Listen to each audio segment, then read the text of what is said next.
Started. Hey everyone. Happy Saturday. I was on last Sunday, but I'm now on Saturday. Okay, this is going to be a long, convoluted story, but I told it to my friend Les the other day, and he was laughing. He could not believe the. It's insane. I had forgotten about this, probably because it was selective memory. I tried to put it out of my mind, but this is a story that I have no shame about at all. But before we get started, my discount code for today's live stream, I'm going to use it again. RB250 is the sale.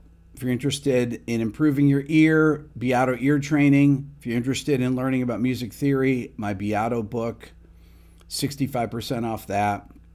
My ear training course is 45% off, and my Quick Lessons Pro course is 45% off. And by the way, my Rick Beato 2 channel just hit 100,000 subscribers today. Thank you for subscribing to that. I put my Brian May interview on there, and I'm putting new content up all the time on that channel. So you guys got me to another creator award. So I'll get another plaque here. Okay. So here's where the story starts. So it's 1989. I'm a professor teaching jazz studies up at Ithaca College in upstate New York. So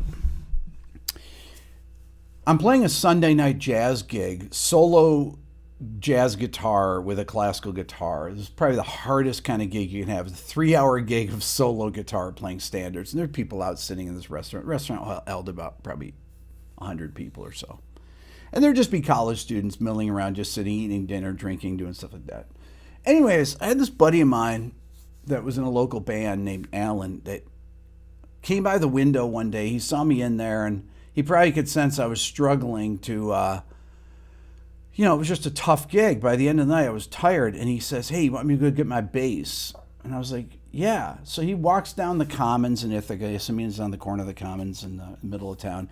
He goes and grabs his bass and bass amp and comes back, gets up on stage. Now, Alan wasn't really a jazz player, but he had a great ear. So I say whatever songs it might be. Here's That Rainy Day, Stella by Starlight, or Days of Wine and Roses, whatever. And Alan could follow along. I played the chord melody. He had a great ear and play along, so it was very helpful. So the next week comes up, and Alan's like, "Hey, you want me to come in and play again?" And it's like, "Yeah, come on in and play." So he comes in and plays. So we start doing this regularly as a two-piece.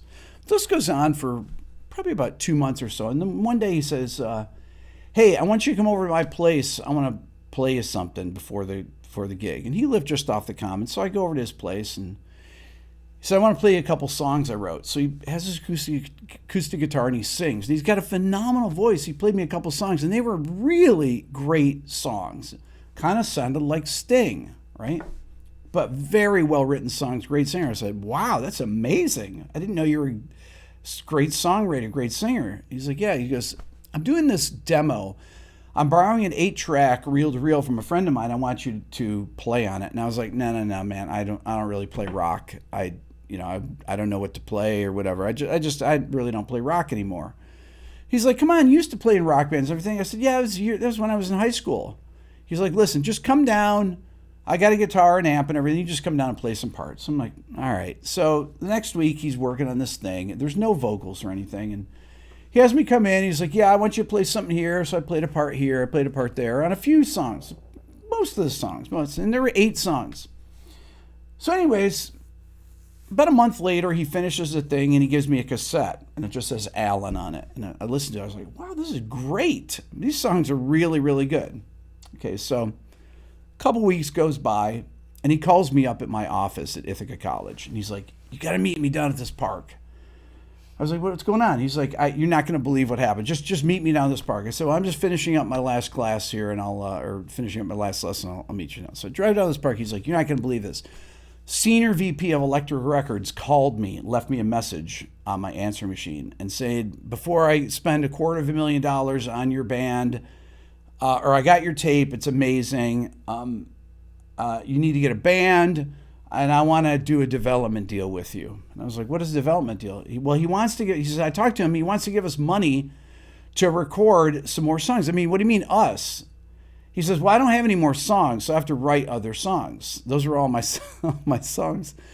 I said, how much money is he giving you? He says, $5,000. I said, $5,000? Wow. Now, this is when I was a college professor in 1989. I mean, no lie, I made like $22,000 a year as a full-time college professor at the most. It might not have quite been that much. So anyway, so Alan says, I tell you what, we're going to go in. Why don't we take the money? We can go into this 8-track studio that'll cost $500 and do the we'll write the songs, do the demos, and we can get an apartment together and use the $5,000 to pay rent for a year. And I was like, I don't know. And he's like, no, this is good. I'll tell you what, this will cover rent for a year. So we got this apartment that was $160 a month, Alan and I. And we start working on songs. So he's like, this is how you write songs. Now, I'd written songs in high school and everything, but Alan's like, you got to have a signature at the beginning. Got to have this, verse, chorus. You can have a pre-chorus, and we'll do a solo and everything. So Alan's telling me about writing songs. And he said, well, the Beatles did this, the Stones did this, all this stuff. Anyway, so we write 8 songs together. We go and record it. And we go down to New York City to this guy, Howard Thompson's office. Howard was a British A&R guy. Howard signed 10,000 Maniacs. He signed a lot of huge, huge bands. And we're in Rockefeller Center at Elektra Records. And Howard's the nicest guy. We listen through these 8 songs, and he's critiquing each one. You know what? This one has a great bridge, but I think the verse is not strong enough. Wow, this is a really good melody here, but not there. I mean, very constructive stuff. Then he takes us out to eat lunch, and we drive the 4 hours back to Ithaca. So there's no record deal or anything, no talk about anything like that. So Alan's like, well, let's write some more songs. So we write 8 more songs, and we demo them the next month. And so we said, Howard, we have 8 more songs. So we go back down to New York the next month and play him the 8 songs. And Howard critiques them, takes us out to lunch, and we go back to Ithaca, no record deal. Well, every month we did 8 to 10 songs, new songs that we demoed on a 4-track. Okay. No record deal. Howard then, after the first couple months, he's like, well, you should put a band together. I'll book you your first gig. So I knew a bass player and drummer, and I said, we can get Pete and Charlie to play with us. And so Howard calls up CBGB's, famous club. Those of you that know New York City, you know CBGB's. So the most famous rock and roll club. The Police played there. I mean, every big band. Sex Pistols played there. David Byrne. I mean, everybody played CBGB's. Every huge band played CBGB's. So we go play CBGB's, and we keep doing this thing. We're playing there all the time. No record deal. But one night, we get a guy from Polygram that comes in. He's like, hey, my name's John Tita. You guys have hit songs. I want to sign you to a publishing deal. He gives us this card. And we're like, I don't believe this. So we had this lawyer that I called up. I said, is this real? Is this guy? He's like, oh my God, he's like one of the head people at Polygram. You know, this is a real deal thing. So our lawyer starts negotiating this contract. I'm teaching at Ithaca still, right? So he's like, yeah, this is going to happen. So we get a deal, $85,000 deal. We had a manager at the time, and that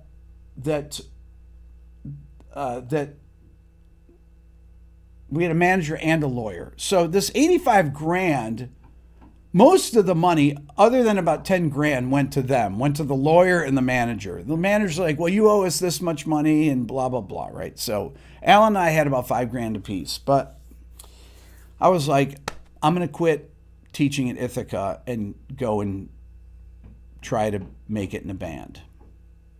It's 1992. I take a leave of absence from school. I tell the dean. He's like, yeah, no problem. So anyway, so I go and Alan and I move to Philadelphia and meet this drummer, JJ, and we start playing together. We had all these different names. We toured around the country. No record deal. And it just got to a point in 93. I mean, we gave up our place in Philly. So anytime that we were not out playing, I would crash on people's couches in New York City. Just whoever, friends. I'd crash on people's couches. That's what we did because I didn't have a place to live. JJ lived in Philly with his dad. Alan went wherever. So anyways, come 93, halfway through 93, we're out on tour doing stuff. We're in Boise, Idaho. Alan's like, I can't do this anymore. And we realized that this was it. This was the end of this group at the time, and we were going to go nowhere. So I quit the gig. I come home, and I'm living back at my parents' house. I'm 32 years old, or just about to be 32. It's 1994 now. It's November of. Well, what happened is November of 93, and I'm living in New York City, crashing on people's couches. But I was living off credit cards, and they were all in hock. And my Honda that I paid $9,000 for brand new, that I've been making payments on, I couldn't make the payments. I owed $1,000 on the car. And I had to move home. I moved in with my parents into my bedroom that I grew up in. I'm from a family of 7. We had 3-bedroom house. Everyone else had moved out, were responsible, had real jobs. And I'm living back at my parents' house, broke. I've got my credit cards in collection, and the car is going to get repossessed. The car that I owed $1,000 still on. So my brother and sister's like, we need to have this intervention.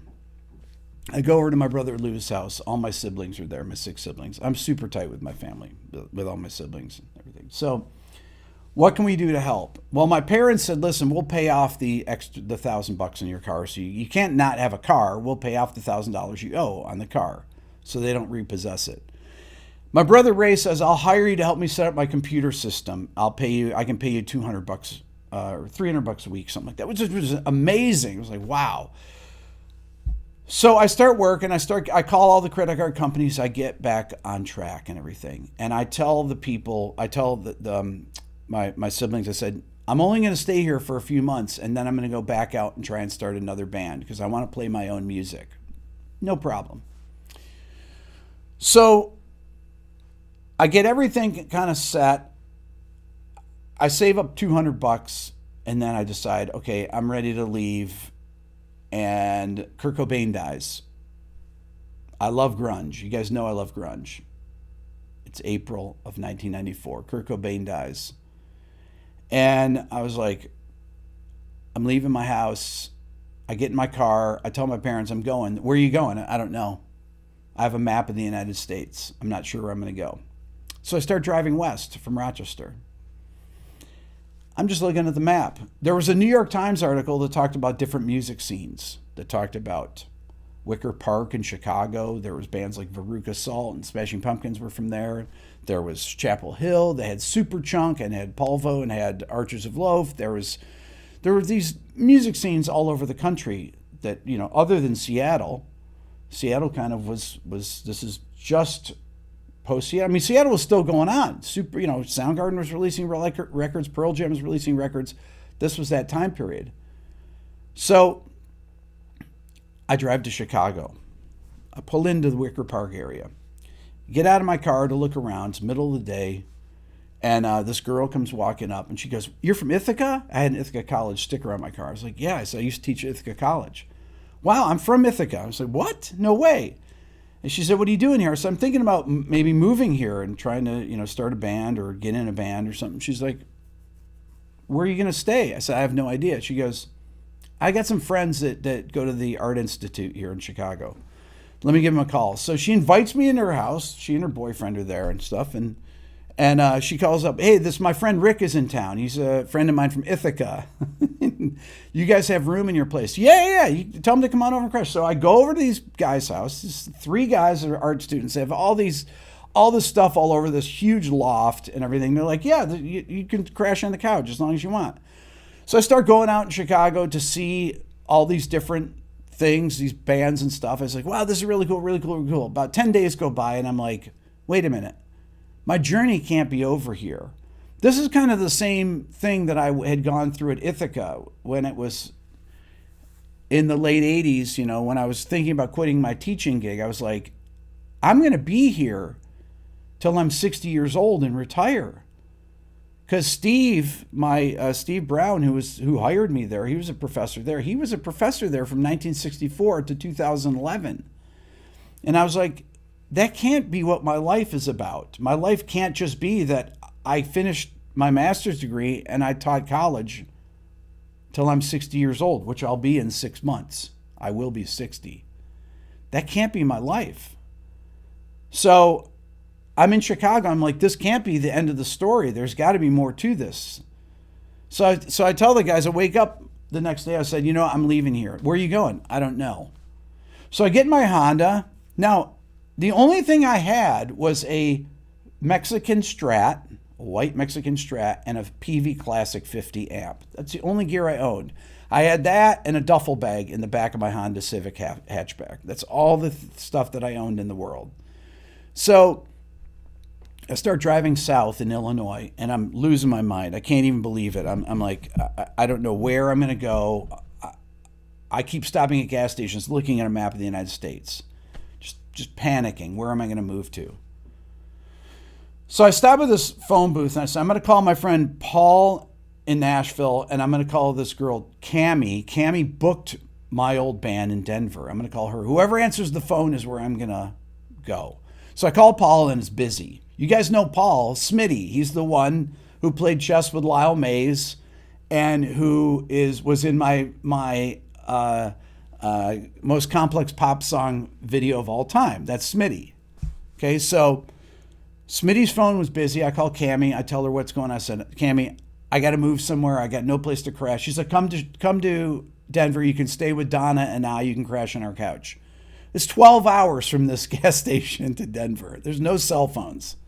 So I was like, all right. So I start driving on my way to Denver. I stayed at some cheap hotel and stuff in Kansas, wherever. And I go. And I get to Denver.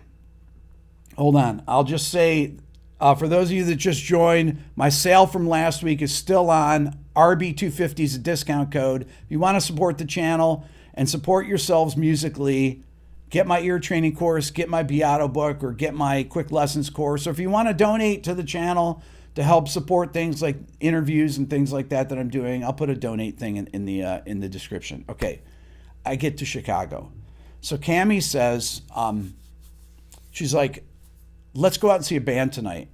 I say, okay, so we go out and see a band, and I start meeting people. She starts introducing me, and then she goes, there's a band, these friends of mine that don't have a bass player. They need a bass player. They're called Sweetwater Well. They got a really good following.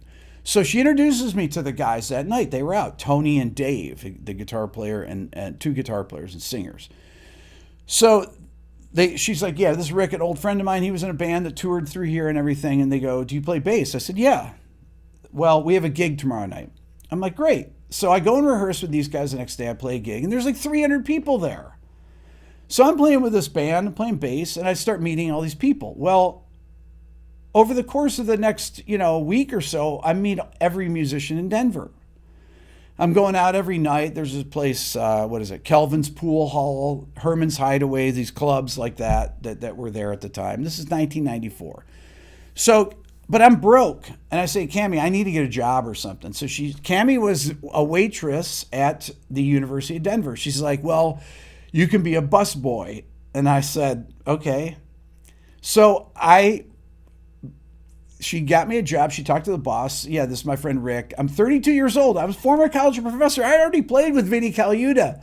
I had already played with, all these great musicians. I had written my Beato book already. But I wanted to make it, I wanted to do my own music. Okay? So it didn't matter. I put on a polyester short sleeve shirt and a little hat, and I was a busboy bussing tables for college students. I was a college professor 2 years before. Now I'm bussing tables and cleaning up OJ off the tables and carrying around a gray bin to put all the dirty dishes in. So I do this for a couple of weeks, and Cammie and I are talking. She's waiting tables. She's like, I hate this job. I said, so do I. She says, I'm going to quit. I said, okay, I'm quitting. So we go in and we quit the next day. I was like, well, I need to get another job. So she says, oh, well, there's this deli. I think it was like the Cherry Hill Deli in Denver. I have a friend that works there. You can get a job there. I said, okay. So I go to this deli, and I get a job at a deli. making sandwiches, okay, wearing a hairnet. It's awesome. I was telling my friend Les this the other day, and he was laughing. He said, "Wait, you wore a hairnet?" I was like, "Yeah, I wore a hairnet. You got to wear a hairnet in Deli. I'm making sandwiches for people. I want a, Italian BMT with, this on it. I want this. I want a turkey. It's like a fancy deli. I'm cutting the things, making sandwiches for people for 3 months and playing gigs at night. People would come in, hey, you're playing with that band Sweetwater Well, or I knew everybody in town. I knew every musician in town. Anyways, so I was like, I would just wake up one day and I said to Cammie and Donna, I said, okay, I can't do this anymore. This is not where the story ends. This is not my own music. I need to do my own music. So I decide I'm going to move back to New York City where I have friends. So I get in my car and I start driving 32 hours back to New York in my Honda Civic. I get to New York and I have a friend, Rick Harth, and I go to Rick. Rick was living in Alphabet City in the East Village. I go over to his place and I said, man, I need a place to crash. He has a tiny, tiny place. He goes, my friend Roger has a place with an empty room. I bet Roger will let you stay there. He goes, remember Roger? I said, yeah. So he calls Roger. He's like, my friend Rick's in town, needs a place to crash. Oh, tell him to come on over. Roger lived on First Ave and St. Mark's. This is an area I used to hang out because I used to go see Jeff Buckley at Chennai, because my other friends I stayed with all lived in the East Village. So I was in that area all the time, 92, 93, 94. So I was like, okay. So I move in with Roger. Roger helps me unload my thing. I park my car, I move in. First thing I do is I get the Village Voice and I start looking for bands, looking for players. I answer 5 different things, and we're getting calls in the answering machine. So the first band I get a call from is a band called Ivy. Now, Ivy was a 3-piece band, and the bass player of the band was Adam Schlesinger, who passed away last year, who was in Fountains of Wayne and wrote the song That Thing You Do. This was a band he was in. It was a great band. It had a female singer, a French singer, her Dominique, and her husband, Andy. And Adam. It was just 3 people. So they said, can you play these parts? There were keyboard parts, guitar parts. I said, yes. And I jammed with them. They gave me the record. I learned the parts. Well, I got in all 5 bands. One of the bands with this 3-piece band that I was playing bass in. I played guitars in other bands.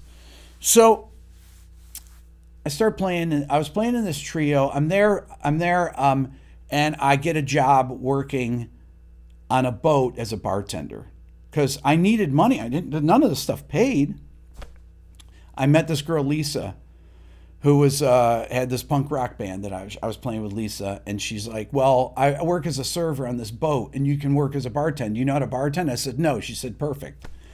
So I go on this boat that goes around New York City. It starts out at the World Trade Center and would go around, make a loop, and be a 3-hour cruise, fancy dining and everything. And she taught me how to bartend really fast. This pre-internet, pre-cell phone. So I'm doing this job every day, and I'm playing in bands, playing out. So a few months go by, and I'm playing CBGBs with this guy, Chris. I'm playing bass. And Howard Thompson, the guy from Elektra Records, shows up at the club. I hadn't seen him in years. And he goes, what are you doing here? I said, he's like, why are you playing with this guy? This guy sucks. I was like, Howard, I'm playing in a bunch of bands. He said, Rick, in his British accent, you're wasting, I can't do a British accent. He said, you are wasting your talent. Quit this band now. Do your own music. You're too good to play with this guy. You're too good to go somewhere where you can start your own band. So I tell Roger the next day, I was like, what, Howard's right. This is not the end of the story. So I say, okay, I'm going to get in my car. I'm going to go back home and figure out where I want to go. So I drive back up to Rochester. I go back to my parents' house. I say, I'm just here temporarily. First day I'm there, I get a call from a band I had met that's recording over in England. We want you to come over. We got a plane ticket for you, some label thing. So the next day I fly, or 2 days later, I fly to England to do this recording session at a studio called Jacob's Farm. I'm staying there. It's a great studio. So I go in with this band, female singer, a band from Amsterdam. Anyways, I start rehearsing with them. I'm playing bass on this. And the label president comes in and everything, and this thing just went haywire, and it was terrible. He's like, "You guys are not ready to record. I'm not putting the money into this. I'm not. Forget it." So here I am in England. I had 5 weeks, a ticket for 5 weeks later, and I said to the guy, "Well, just pay me my money." So he paid me the $3,000 or whatever in cash, and I had $3,000 in 5 weeks in Europe. So I'm like, I'm going to go to Bristol because Portishead was happening there. All the bands that were happening in the scene there. I went there. I went to Bath. I went to Wales, to Cardiff. So I'm going around to all these different cities, checking out the music scenes, seeing if I could, maybe I'd just move to England and play in a band over there. But the 5 weeks come by, we go to Amsterdam and everything, and I'm like, I got to go back because I basically spent all my money because I didn't have any place to stay. So I fly back. I'm back at my parents' house again, and I'm like, okay, I got to move somewhere else. And my parents at this time are used to this, right? So like, okay, where are you going? I don't know. I'm going to go to Nashville and hang out with Paul. So I go to Nashville, I hang out with Paul, and I'm there for a few days and everything. I'm like, no, this is totally not it. I'm going to go to Chapel Hill. So I drive to Chapel Hill, and the whole Merge Records, the whole Chapel Hill indie rock scene was really cool. I was very into that. Superchunk, all those bands. But I was like, there's no central town here. I can't get connected with people. I'm just crashing with people. I just meet random people, and they let me stay on their couch. I slept on couches, no lie, all of 92, all of 93, all of 94. I crashed on people's couches. I had no place that I lived. So I go there. I'm there for a week. I said, this isn't for me. So I'm like, I'm going to Austin, Texas. I love Austin. That's the place I'm going to be. So I get in my car. I start driving down from Chapel Hill. I'm like, Atlanta. My old college roommate, Doug Sandberg's here. I'm going to call Doug and see if he wants to have lunch. Pull into town. I go to this mall up in Buckhead area of town. And I called Doug up. He's like, what are you doing here? I said, I'm just passing through. I'm moving to Austin. I said, I was wondering if you want to have lunch. He's like, yeah. I said, where is your building? He said, you see that big black building over there? That's my building. Meet me over here. I said, I'll be over in 5 minutes. So I get over there to meet Doug for lunch, and he says, I got you a gig for tonight. I was like, what? What do you mean? I'm not staying. No, you got to stay. It pays $150. I was like, oh, what am I playing? It's a cover gig. You're playing bass. It's in LaGrange, Georgia. I said, where's that? He said, about an hour and a half away. Who am I playing with? My friend Francisco. As a matter of fact, we got to eat because you have a rehearsal at his house at 2 o'clock. He lives in College Park down by the airport. It's a little bit of a drive. So I meet Francisco, and Francisco says, unload your stuff from your Honda. I was like, no, I can't. Dude, I'm leaving town. I'm going to go tomorrow after the gig. Well, just leave it here. I'll be safer in the house. There's a house full of musicians. So he and Doug had hatched a plan, unbeknownst to me. Doug's like, make Rick stay. Do you have an empty room? Fran's like, yeah. Well, get his stuff in the room and just have Rick play a bunch of gigs because he doesn't have any money. And he'll stay. Get him to stay in town. So Fran hires me, and then there's a gig tomorrow night. Oh, there's a gig this next night. Yeah, it pays $150. Pays $150. And I was like, okay. Then the second day I'm here, one of my roommates, Michael, of the 5 musicians that live there, says, hey, do you know the band Jellyfish? I'm like, yeah. He goes, well, the bass player, Tim Smith, is playing tonight with his duo, and you should go check him out. So I went to check him out, and then Tim meets me. We start talking. We know a bunch of the same people, and he says, hey, we're doing a recording tomorrow over here at Rob's house. So I go over to Rob's place, and we start recording. And I ended up being on this record with this band, Uma Jets, that Roger Manning from Jellyfish produced, that particular record. And I'm still here. But I was a busboy. I waited tables. I worked in a deli. I was a bartender. I slept on couches.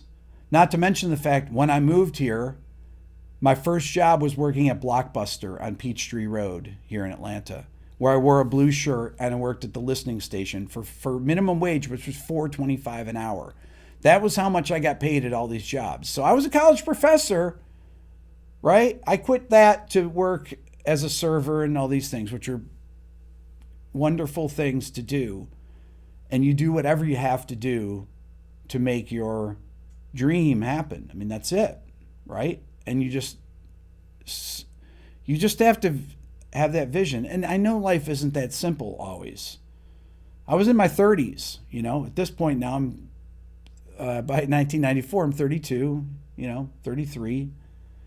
But I taught for 5 years in a music store here from 94 to 99, a place called Buckhead Music. It's no longer here. I taught 50 students a week. That's where I learned all these songs that I know for what makes this song great. Because I learned every song off every record with these 50 students. That was my education for songwriting. It wasn't just playing in all those different bands. It was about taking this, taking all this knowledge in and using it, which is really what I do here on this channel. But I did whatever I had to do, and I wasn't above doing anything, and will do any kind of job to make it.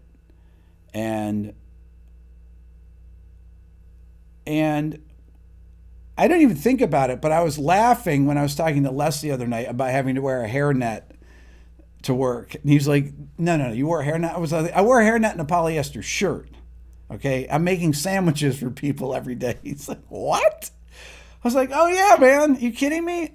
I was a college professor, but I made sandwiches for people, and it was great. It was a great job. It was a great job. But you never know. You never know what life has in store. But I just, try to figure it out one day at a time. Just like with this channel. When I started this channel, I didn't know what was going to happen. I just started doing it. And that's the whole thing, is you just do stuff. Do stuff and then figure out your path. So that's my story for today. This is I've wanted to tell this. It's a very convoluted story. I've told some parts of it before, but this is really the thing. I never mentioned this stuff. I don't know why, but I thought about it when I was telling Les it the other day, and he's like, you got to tell this on your channel. And I was like, okay. I don't think any of my siblings know this. They probably never heard this. Billy, did you ever hear this story? No, you never heard the story. Blockbuster, $4.25 an hour, opening CD cases for people, letting them listen to them, put them in back. I worked there for months till I got enough guitar students. That's what I did. Elton John used to come into the store, into that Blockbuster I worked at. Anyways, if you want to support the channel and support your own musical endeavors, 45% off my Beato ear training course, discount code RB250, 45% off my guitar course, Quick Lessons Pro, and 65% off my Beato book, which is my music theory book. These are things that I created to help you become better musicians. These are the things I sell. If you're not a musician and you want to donate to the channel because you believe in the mission here, I'll put a donate button on there, or you can become a member of the Beato Club and do monthly donations. But I really appreciate you guys being here, listening, and sorry if this story went on a little bit longer than normal. I'll try to keep my live streams to 30 minutes because I know how busy people are. You guys are amazing. Thank you for listening, and have a great rest of your weekend. See ya.